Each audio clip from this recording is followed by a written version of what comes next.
Hello YouTube and welcome to another pfSense tutorial. So today I'm going to show you how to set up VLANs on pfSense in Proxmox. So are you ready? Let's get started. So here I'm logging to my Proxmox server. So as you can see, so in order to set up VLANs, which are actually virtual LANs, we need a functionality to be added to our Proxmox, okay? And this functionality is called actually OVS bridge or Open Virtual Switch. So we have to install it on our Proxmox, okay? So in order to install it, it's pretty easy. You go to your shell on your Proxmox and you simply type apt install open vSwitch -switch. Okay, so you have to install actually this package in order to work with VLANs in your Proxmox.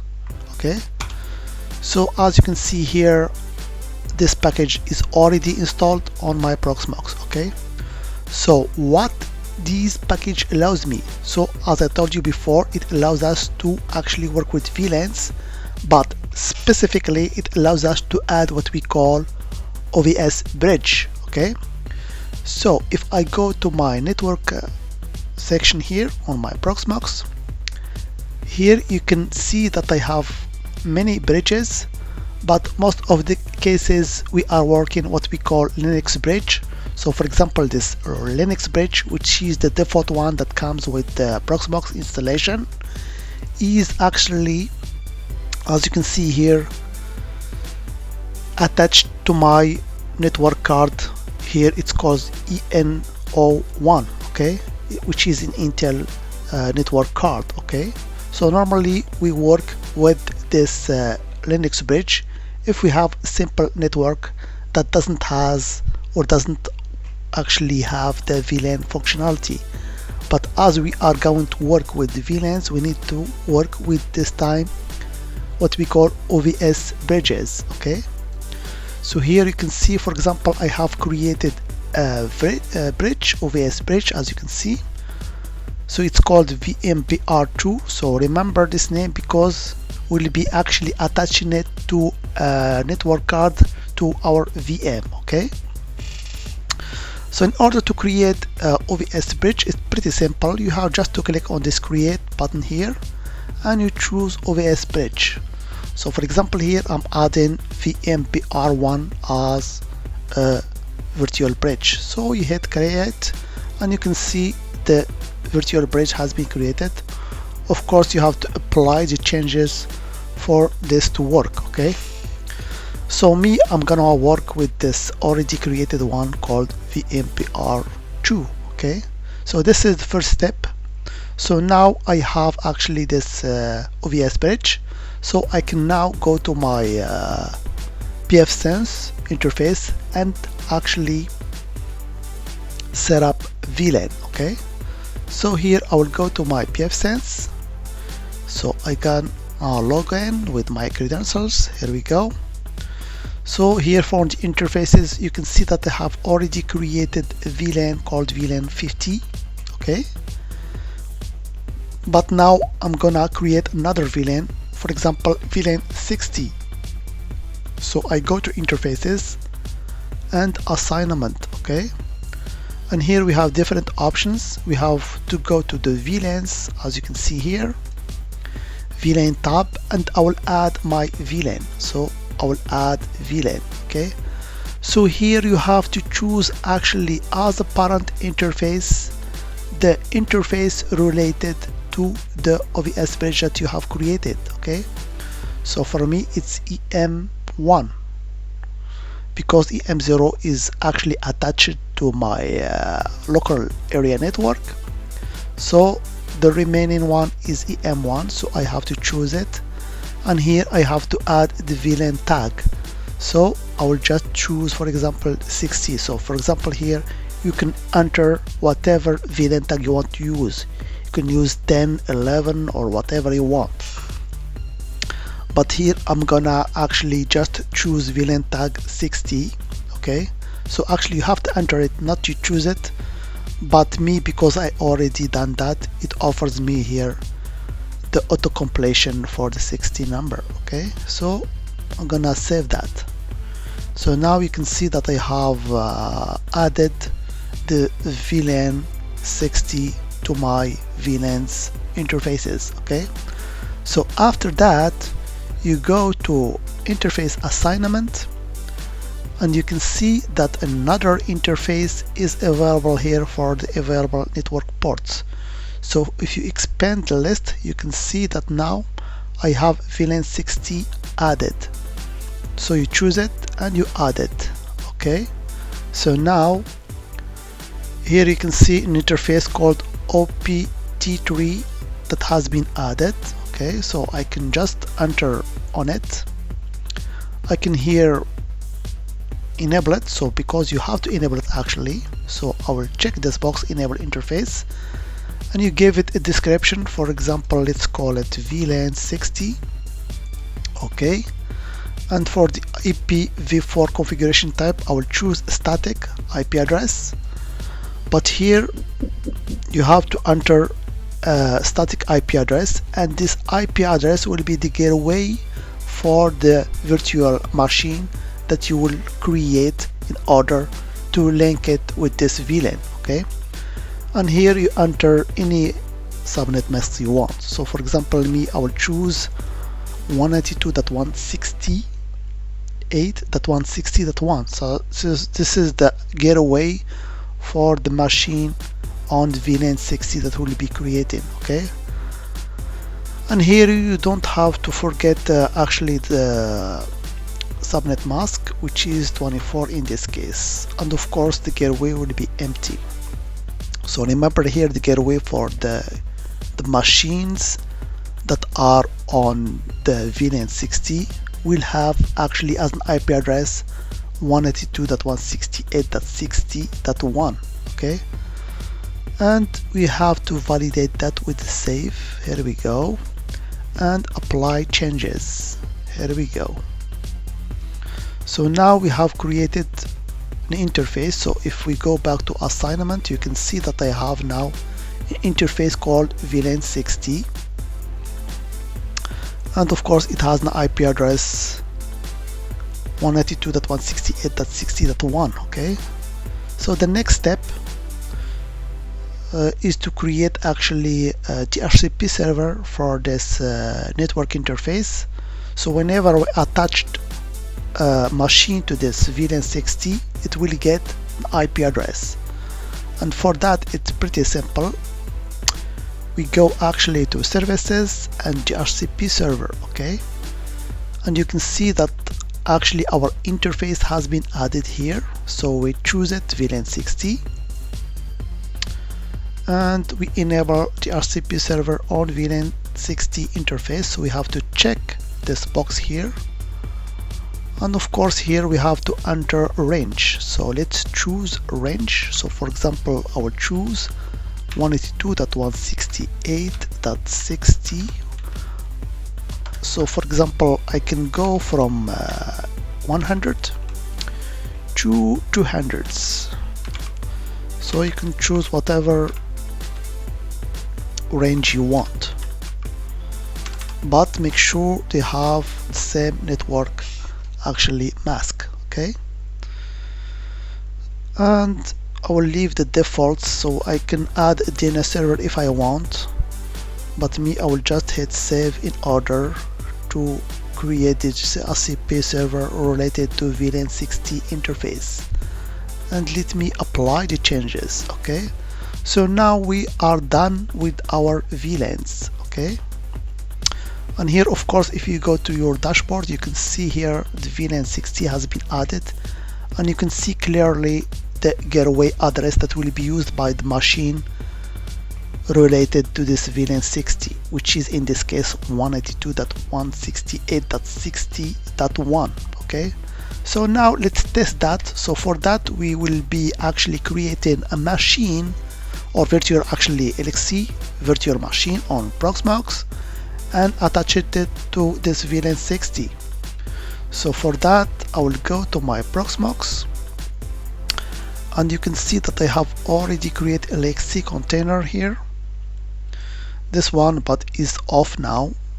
I name it VM03, which is on VLAN 60.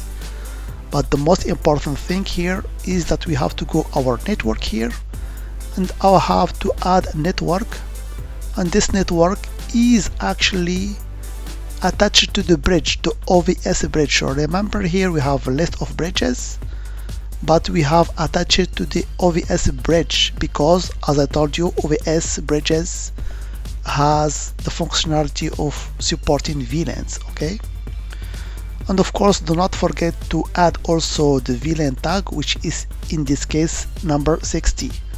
So of course you can add here a static IP address, or you can use a DHCP server, but as we have created a DHCP server, so we're gonna choose DHCP server.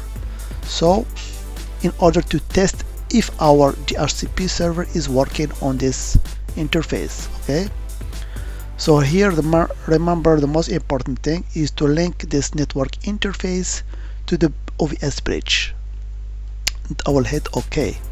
So now everything is set up. I will go to the console and I will try to start this LXC container just for testing purposes.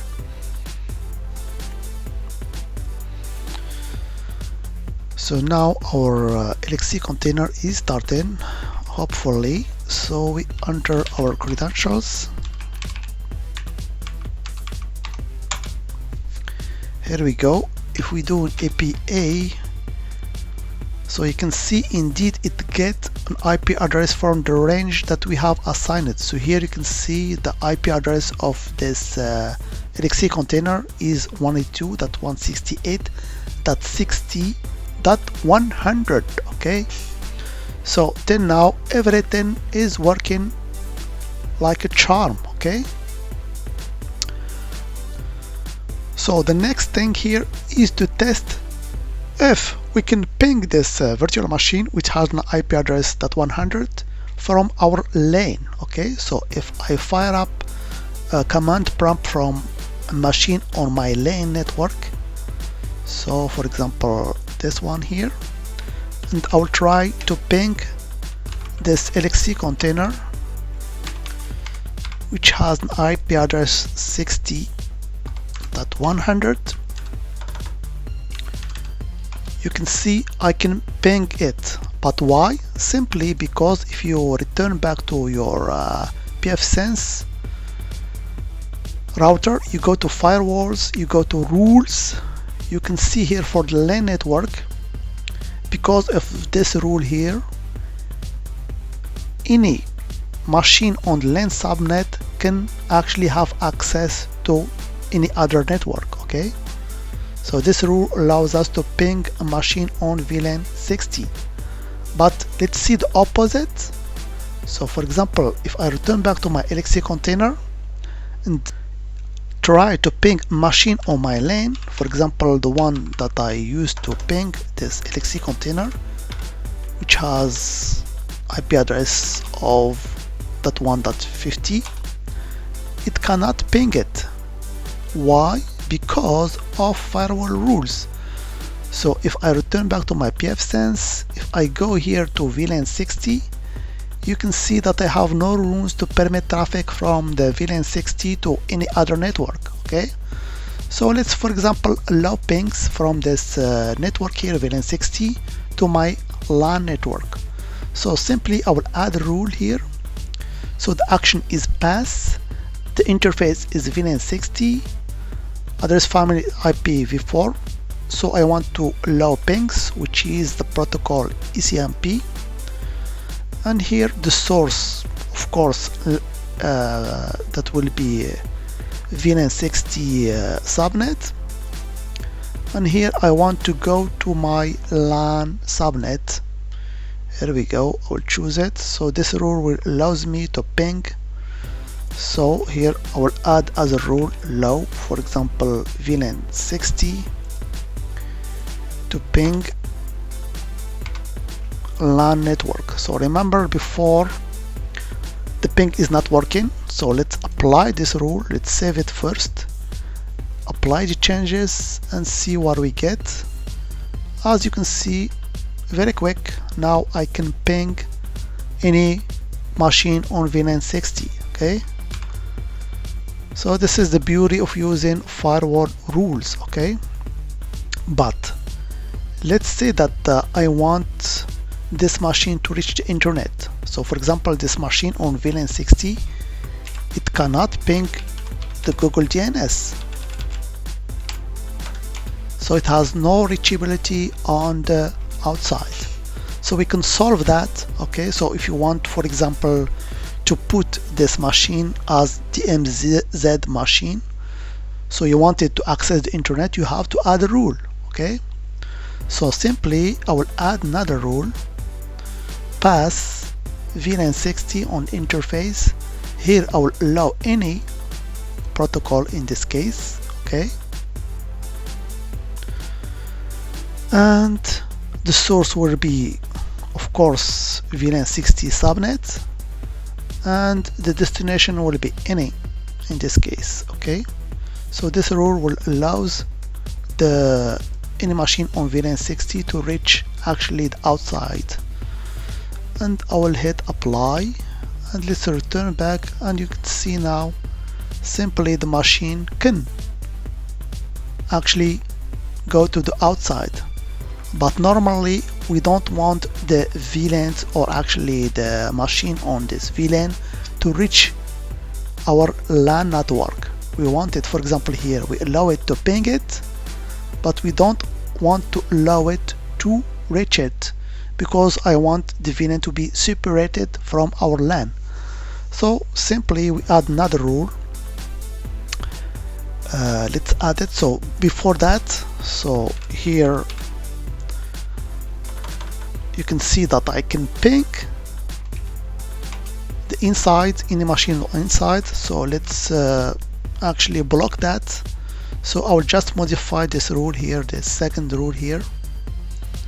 I will put it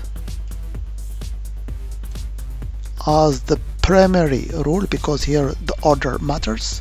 So actually here I will put these rules for the ECMP first. I want to change it, so I'll click this button here, edit. I want this time to block the traffic from the VLAN 60. So any traffic, including pings, from the VLAN 60 to the VLANs, I want to block it. Okay, so this is blocking rule, and I will save that. So now you can see the first rule is to block any traffic to actually going to our LAN network, but we still allow any machine on VLAN 60 to reach the internet. So I will apply the changes, and let's verify that.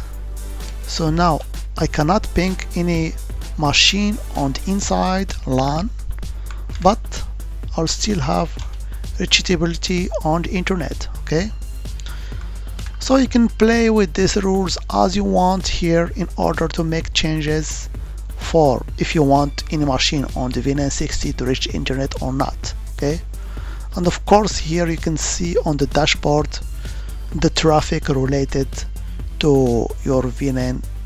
So here, for example, VLAN 60, I don't have any traffic, and also to VLAN 50. And we have here all the IP addresses that plays a role as actually gateway for our machines. Okay, so that was just a brief video to show you how to deal with the actually VLANs on Proxmox. Okay, so if you found this video helpful, don't forget to give it a thumbs up, subscribe, and hit the notification bell so you don't miss any future content. And of course, if you have any suggestion for future video, drop them in the comments below. As always, I hope it has been informative for you, and I'd like to thank you for viewing. Bye bye.